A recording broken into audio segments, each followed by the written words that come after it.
Hey all, 31st of the 10th, end of the month. Hope everyone had a good weekend, all that bollocks. Lot of news over the weekend and today. So, let's get started with Liz Truss. Liz Truss, the government have been urged to open an investigation into reports that Liz Truss' private phone was hacked by Russian agents, getting hold of private messages between Truss and foreign officials, also between Truss and Kwasi Kwarteng as well, who was the Chancellor for two ticks of a tock. This was discovered during the Tory leadership campaign, but suppressed by Boris Johnson and the then Cabinet Secretary Simon Case. This is another in a long line of stories involving the government and not caring about national security. So you have to look at Gavin Williamson being back in the cabinet after being sacked for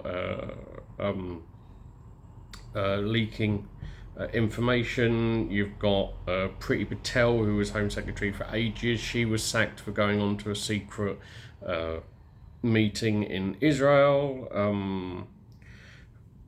Suella Braverman, that we'll get to soon because she's in the news.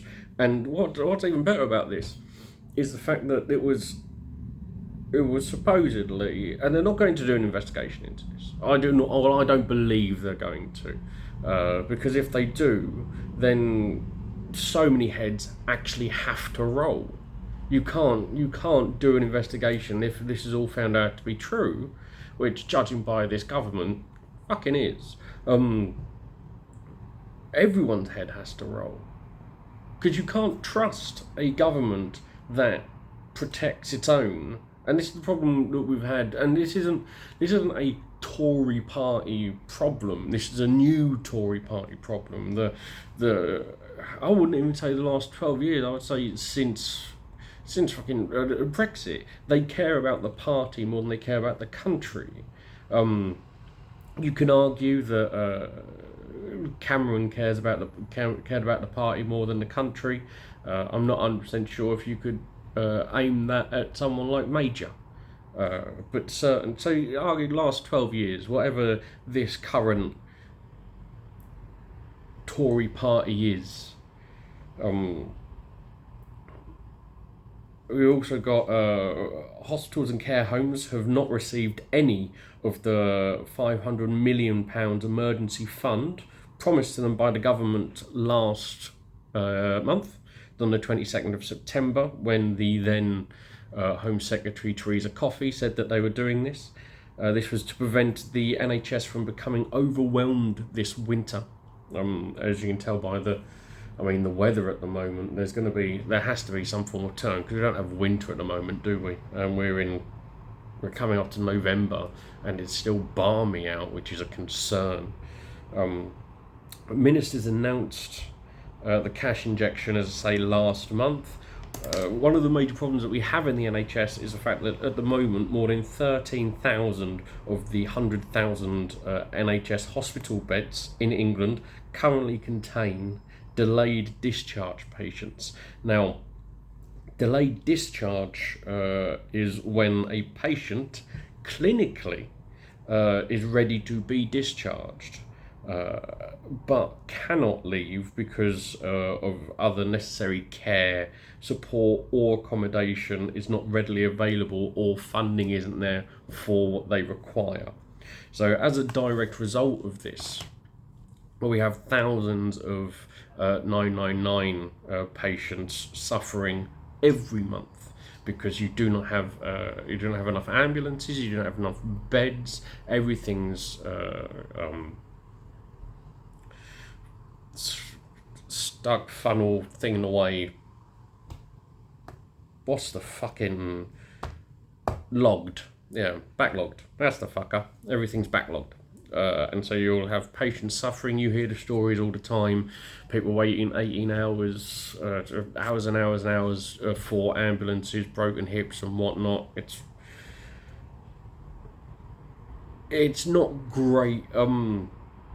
But this is, again, you have to look at the reasons for this happening, and the obvious reasons is austerity. It's not. It's the same thing. I think I say every one of these. Austerity is a major issue. We have to understand this, and we have to agree to it. You cannot change things if no one is willing to admit where the problem lies. Because at the moment we're trying to cure cancer with an ibuprofen, telling everyone we've got a headache. It's the fucking issue. As I say, you can't fucking cure cancer with a plaster, can you?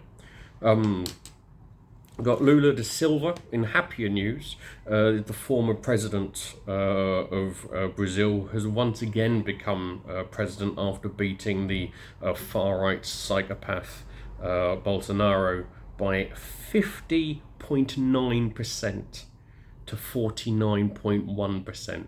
That is close, incredibly close. So, although taking this as Bolsonaro has yet to concede, and he, throughout all of this, all of the election, kept on saying that if he didn't win, then it was not right, it was rigged. So you can imagine Trump, but worse. And there's already violence over the past few years with Brazil, and you think the January 6th over in the US was bad. I hope not, but touch wood, there isn't. But you can expect there to be something that makes January the 6th look like a gentle stroll in the park.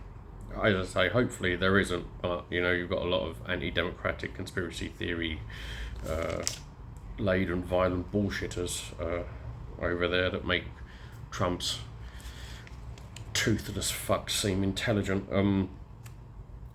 In the UK, back in the UK, you've got there was a domestic terror attack in Kent as a man threw petrol bombs at the new Border Force immigration centre in Dover.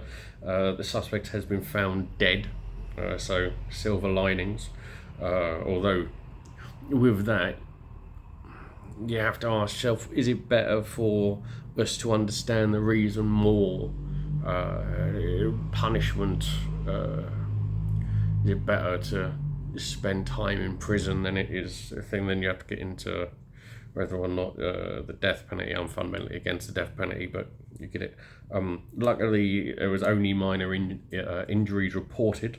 We are yet to know the reason for the attack on the immigration centre, but I mean,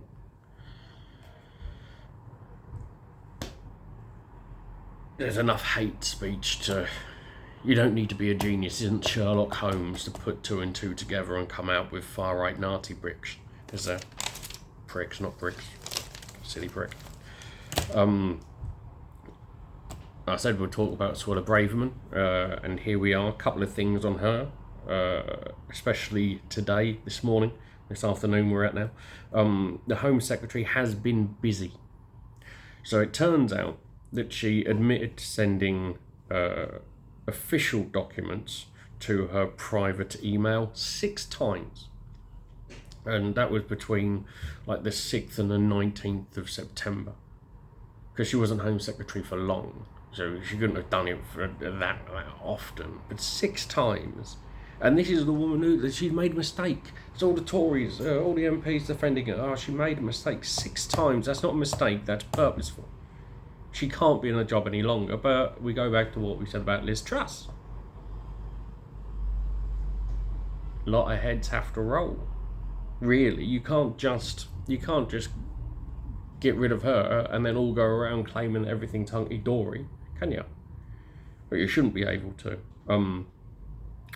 And following on from the story of the domestic terror attack in Dover, expect tomorrow to be another fun one for Suella Braverman, with the Chief Inspector of Prisons, which is Charlie Taylor, saying that his team will be publishing a report on the migration centre Manston tomorrow, claiming that the migrant centre is not acceptable Manson is where migrants are being currently held long term, but it's only set up for short term.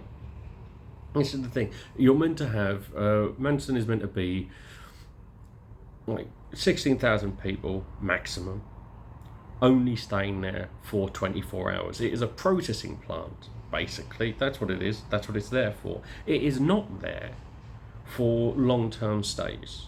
I mean, you're staying there. It's not set up for long-term. So now, at the moment, you have upwards of 3,000 people staying there for as long as a month in a place that isn't set for that. So you've got these poor migrants coming over on boats or anything else. I've said before, the reason they're coming over on boat is because we don't have any legal routes. You take away all the legality and there's only illegal doing it, and then that's where you've got the human traffickers coming in, looking at it, going, cha-ching, delightful, what a world. With everything, it's the same. I mean, you can have a look at it with legalisation of drugs.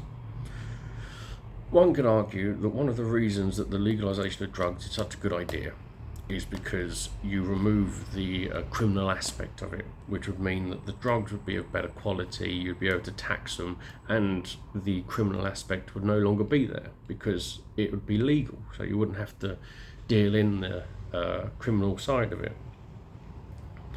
With regards to migration, it's the same. You got legal routes, you won't have to worry about human traffickers because they won't be there. They'll have nothing to do.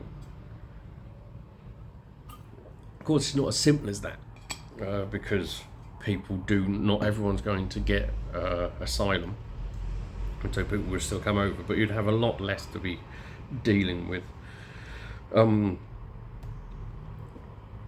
The Tory MP Roger Gale has wafted the suggestion that Manson has been allowed to deteriorate deliberately by the Home Office. This is a belief, of course, shared by the left, as you'd expect, and allies of Priti Patel have said that Manson wasn't like that when she was the Home Secretary. So her allies, which is her, are coming out and going, this is all Suella Braverman. So this is me. I'm at this point, Priti Patel's coming out trying to be like the fucking nice face of bastardom.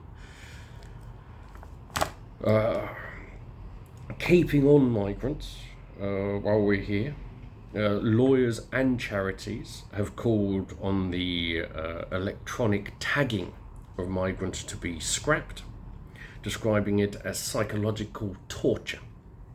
So what we're doing with migrants came in January. We've got GPS tagging. So we strap it around their ankle, big old fucking thing. We can follow them anywhere we like. It's dodgy, but it's... I mean, is it cheaper than a tattoo? Who knows? What it can do is it can tag people, so it's more than just a normal, it's like more advanced than just a normal tag you'd have for a criminal. So you can tag people, you can track people's every movement, which is including where they shop, where they worship, who they spend time with, everything. This can cause serious mental and physical damage. Feelings of stigma by the large tag that's strapped to their fucking ankles, and invasive surveillance. This is that. I mean, you have to question whether all this information is needed by the Home Office, or if they're just doing it to seem like because the Home Office want to seem like they're cruel, deterrent. Stop people coming over if they're treated like this, if they're treated inhumanely. You make it so that migrants don't want to come over if they're going to be treated badly. So it's a terrible way of doing it, quite honestly. And to top off with the silver linings, they do not always work properly, these tags. They can take up to 4 hours to charge, and you cannot take it off while charging. So you have to sit there charging your tag for 4 hours, not being able to move because you can't take the fucking thing off. I mean, it would be nicer. Just give everyone a fucking smartwatch. You know, it does the same thing. It tracks everything you do. We already give all of our information out to billionaire bastards anyway. It's a lot smaller. It's a lot silkier, and people would accept it. If you gave every migrant a fucking smartwatch, they would take that a lot easier, and you'd be able to get all the information you wanted anyway. And finally, the man who broke into Nancy Pelosi's house, attacked the husband, looking to attack Nancy Pelosi.